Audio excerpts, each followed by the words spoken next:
पढ़ लेते हैं कि लाइक कॉन्सेप्ट ऑफ कॉन्ग्रुएंट, क्योंकि एग्जाम विल बी ऑरल, तो वहां से कुछ भी आ सकता है, थियोरेटिकल पोर्शन भी आपका आ सकता है फॉर द ट्रायंगल टॉपिक। ठीक है, तो फर्स्ट कॉन्सेप्ट आपका होता है कॉन्ग्रुएंट फिगर, कि कोई भी फिगर कब कॉन्ग्रुएंट होती है। ठीक, तो दो चीजें होती है हमारे पास में, अगर कोई फिगर है, दो एक से ज्यादा फिगर है तो उसमें दो चीजें आएंगी, एक तो आएगी शेप और दूसरा आएगा साइज।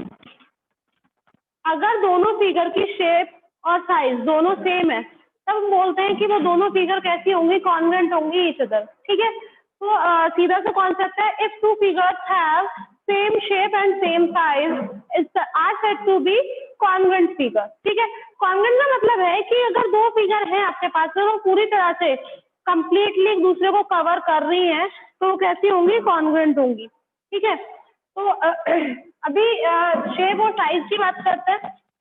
शेप का मतलब हो गया कि अगर एक सर्कल है तो दूसरा भी सर्कल होना चाहिए, डजंट मैटर कि एक ट्राइंगल ले लिया एक सर्कल ले लिया हम बोले कि कॉन्ग्रुएंट हो जाएंगे, नो। फर्स्टली शेप सेम होनी चाहिए, जो फर्स्ट फिगर की शेप है वही सेकंड फिगर की होनी चाहिए, तभी आपकी फिगर कॉन्ग्रुएंट बन सकती है। फिर आता है साइज, कि उनका मेजरमेंट भी सेम हो। ठीक है, अगर सर्कल है तो सर्कल के लिए रेडियस सेम होनी चाहिए, रेडियस सेम होगी तो ऑब्वियसली बात है कि सर्कल इक्वल मेजरमेंट के होंगे और कंप्लीटली पूरी तरह से एग्जैक्टली वो कवर कर लेंगे एक दूसरे को और कैसे होंगे, कॉन्ग्रुएंट होंगे।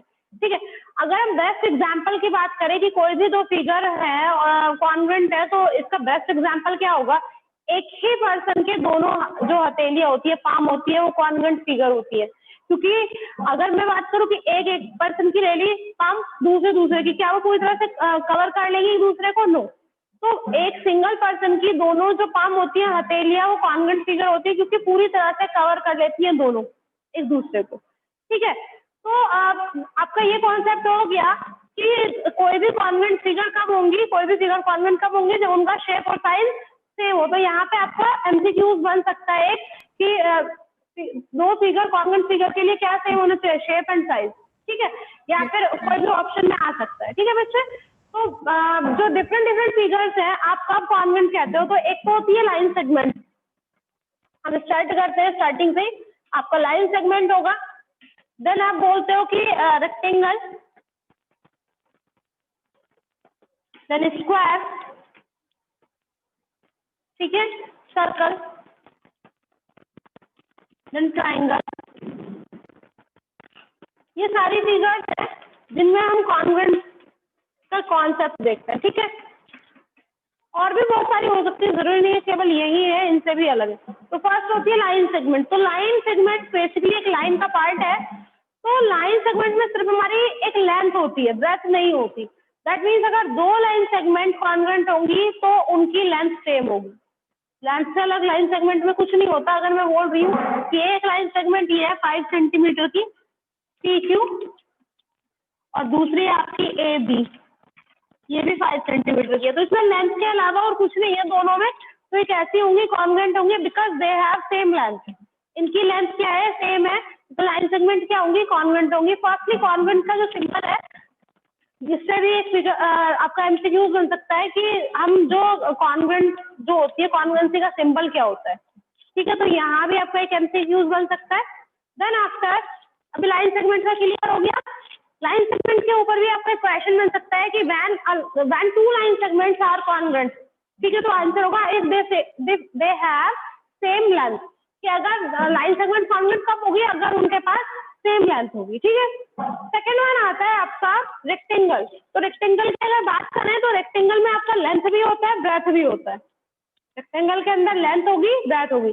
तो दो रेक्टेंगल कॉन्ग्रुएंट कब होंगे, if they have same length and same breadth, अगर उन दोनों की लेंथ और ब्रेथ सेम हो। ठीक है, ऑब्वियसली बात है, अगर लेंथ ब्रेथ सेम होगी दैट मींस एरिया भी सेम होगा, सेम मेजरमेंट के होंगे और फुली कवर कर लेंगे एक दूसरे को एग्जैक्टली।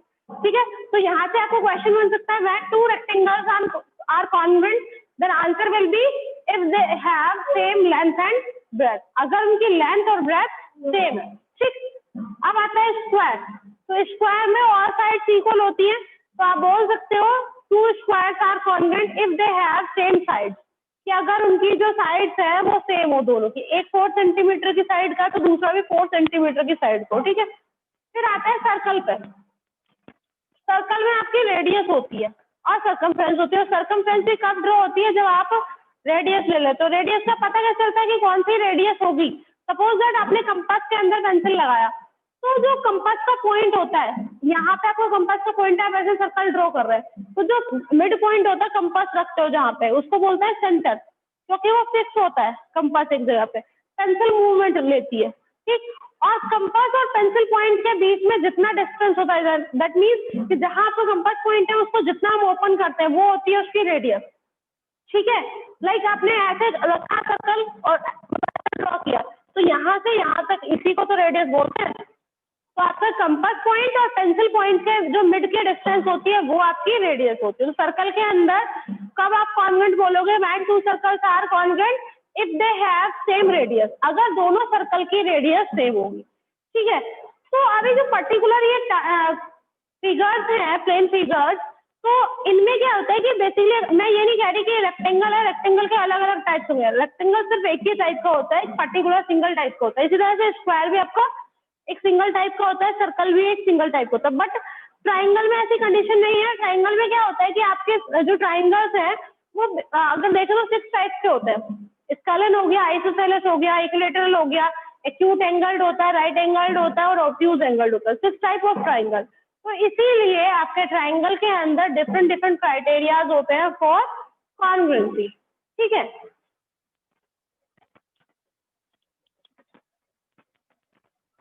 तो आपका जो ट्राइंगल है, इसके लिए जो क्राइटेरिया हम यूज करते हैं, एक होता है SSS, दूसरा होता है SAS, then ASA, then AAS and in the last RHS। आपके 5 क्राइटेरिया है कि कोई भी 2 ट्राइंगल कॉन्वेंट होंगे तो ये कंडीशन डिपेंड करेगी उन पे, ठीक है। 5 कंडीशन। तो अगर सीधा सा कॉन्सेप्ट ले, एक वर्ड आता है ट्राइंगल में कॉन्वेंसी के लिए, ठीक है, कोरस्पॉन्डिंग एंड आपका इंक्लूडिंग, ठीक है, इंक्लूडेड एंगल या इंक्लूडेड साइड, ठीक है।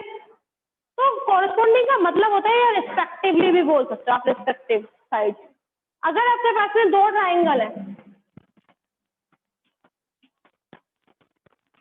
अब जरूरी तो नहीं है इक्विलैटरल ट्राइंगल हो सकता है ये स्केलन ट्राइंगल हो। अभी स्केलन ट्राइंगल होगा तो तीनों साइड अलग अलग मेजरमेंट की होंगी, ठीक। ये A, ये B, ये C, ठीक है। तो कॉन्वेंट करने के लिए क्या होगा, इनकी रिस्पेक्टिव साइड सेम होनी चाहिए। रिस्पेक्टिव का मतलब कि जिस रेशो में ये है उसी रेशो में बेस होना चाहिए, ठीक है। तो अगर हम 2 ट्राइंगल को कॉन्वेंट कहें तो क्या लिखेंगे concept, 2 triangles are congruent if they have their corresponding sides and corresponding angles are equal, ठीक है। अगर उनके corresponding angles और corresponding sides equal हैं, तब आप बोलोगे कि दोनों ट्राइंगल क्या है, कॉन्वेंट है। अभी हमने बोला कि corresponding sides और corresponding angle, तो corresponding sides में आपके 3 तो साइड आएंगी और एंगल के लिए 3 आपके एंगल्स होंगे। तो ऐसा तो नहीं है कि हम 6 की 6 चीजें दिखाएं, पहले 6 की 6 इक्वल दिखाएं तभी हम क्या करें, उसको इक्वल रखें, कॉन्वेंट रखें, ठीक है। ऐसा पॉसिबल नहीं है। इसलिए आपके जो 5 कंडीशंस हैं, ये वाली SSS, SAS, यही सफिशिएंट होती है इसको ट्राइंगल को कॉन्वेंट प्रूफ करने के लिए। तो फर्स्ट आपका आता है SSS, side side side. That means सीधा दिख रहा है आपको कि SSS का मतलब है साइड साइड साइड। अगर दोनों ट्राइंगल की तीनों साइड इक्वल है, रिस्पेक्टिव साइड, ठीक है, फर्स्ट साइड फर्स्ट के इक्वल, सेकंड साइड सेकंड के equal and third one is equal to third side, तब आपका ट्राइंगल कॉन्वेंट होंगे and criteria will be SSS, ठीक है। इसी तरह से आपका आता है SAS, that means side angle side. अभी यहाँ पे एक वर्ड यूज करेंगे हम, इंक्लूडेड, ठीक है। तो फिगर मैं ड्रॉ करके आपको समझा रही हूँ। यहाँ पे क्या है कि ट्राइंगल 2 कॉन्वेंट कब होंगे, अगर उनकी 2 साइड यानी 2 side and included angle equal होंगे, ठीक है। तो अभी इंक्लूडेड का मतलब क्या है कि लाइक अगर ये साइड इस साइड के इक्वल है और ये वाले इसके इक्वल है, इक्वल जो आपका इंक्लूड है, इंक्लूड का मीन्स है कि इन दोनों साइड के मिड में ही वो एंगल हो, इन दोनों से इंक्लूडेड हो। दैट मीन्स आपका यही वाला एंगल इक्वल होना चाहिए, तब आपकी कंडीशन होगी SAS, साइड एंगल साइड। तो इंक्लूडेड का मीन्स क्या हुआ, अगर आप दो साइड ले रहे हो तो उसके बिटवीन ही वो इंक्लूड करना चाहिए, एंगल इंक्लूडेड होना चाहिए, ठीक है। इसी तरह से आपका थर्ड पॉइंट है ASA, एंगल साइड एंगल।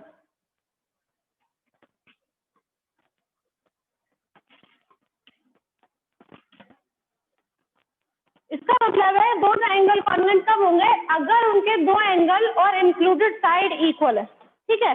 तो two triangles are congruent if there two angles and included sides are equal, कि अगर दो एंगल और उसकी ही इंक्लूडेड साइड इक्वल हो, जस्ट लाइक दैट। ये वाला एंगल इसके इक्वल, ये वाला एंगल इसके इक्वल, तो इंक्लूडेड साइड हुई दिस वन, ठीक है। तो इस तरह से आपकी कंडीशन बनी ASA। अभी एक आती है आपके नीचे AAS, एंगल एंगल साइड।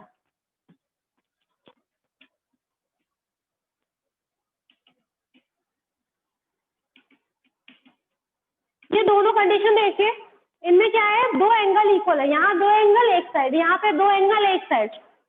तो डिफरेंस क्या है, फिर हम इसको एक बार भी लिख सकते हैं, सिंगल टाइम भी, ठीक है। एक माइनर सा डिफरेंस है कि जो आपकी ऊपर वाली है एंगल साइड एंगल, उसमें आपकी इंक्लूडेड साइड होती है, बट जो आपका नीचे जा रहा है AAS, वहां आपकी कंपल्सेशन नहीं है कि वो इंक्लूडेड हो, ठीक है। इंक्लूडेड साइड का नहीं है इसमें, कंपल्सेशन मैंडेटरी नहीं है कि आपकी साइड जो है वो इंक्लूडेड हो।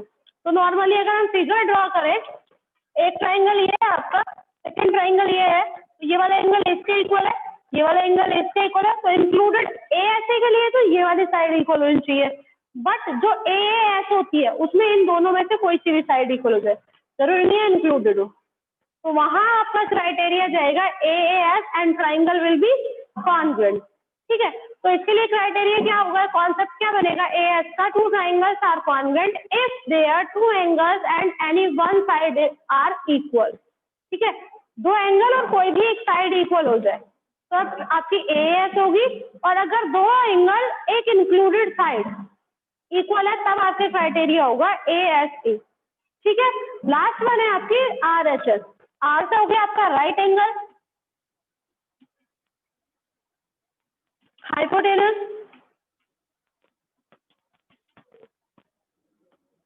और फिर है आपका साइड, ठीक है। तो फर्स्टली राइट एंगल है, दैट मीन्स ट्राइंगल कैसे होने चाहिए, राइट एंगल ट्राइंगल।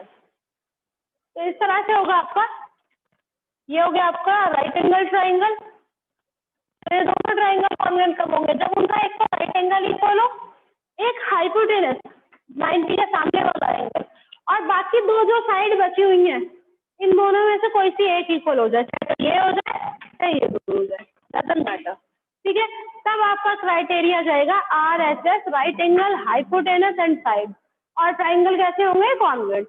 आपको पांचों क्राइटेरिया क्लियर होगा, ये ऑल हैव क्लियर, टर्म्स बता रही हूँ जिनका स्टेटमेंट है, and you have to be prove for this chapter, ठीक है। आपको प्रूव भी करना है, डेरिवेशन है, आई थिंक आप लोगों ने किया भी है। तो फर्स्ट थ्योरम है for isosceles triangle, the statement is angle opposite to the equal sides of a triangle are equal. आपको प्रूव करना है कि आइसोसेलेस ट्राइंगल में अपोजिट जो एंगल्स होते हैं, इक्वल एंगल्स जो होते हैं, उनकी अपोजिट साइड्स भी इक्वल होती है, ठीक है।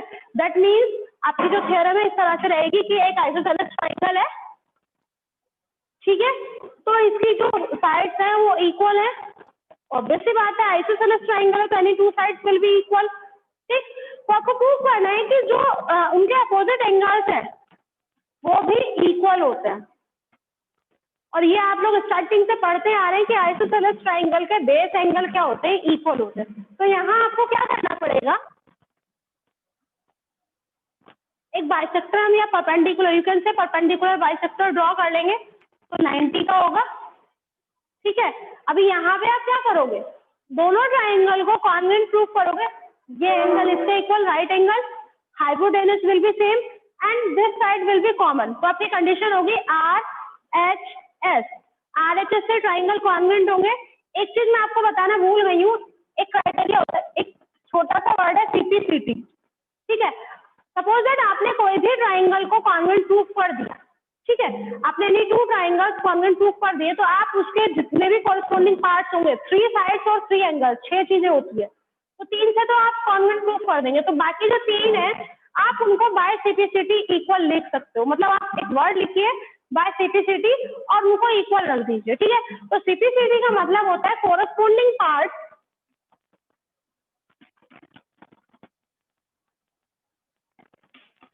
Of congruent triangle.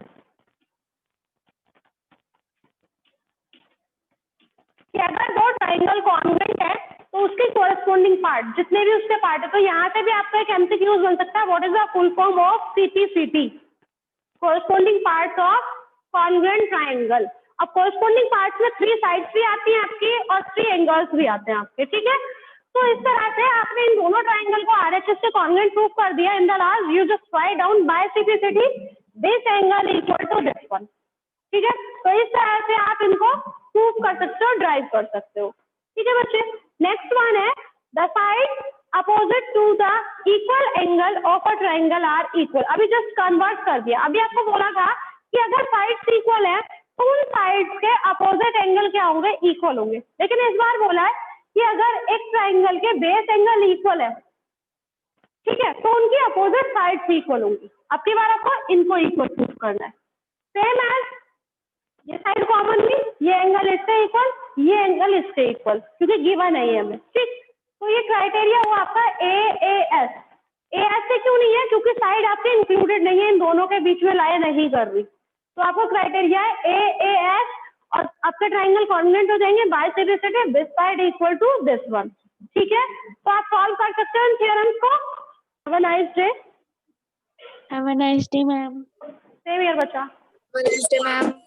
Same year बच्चे, Have a nice day, ma'am. Same year.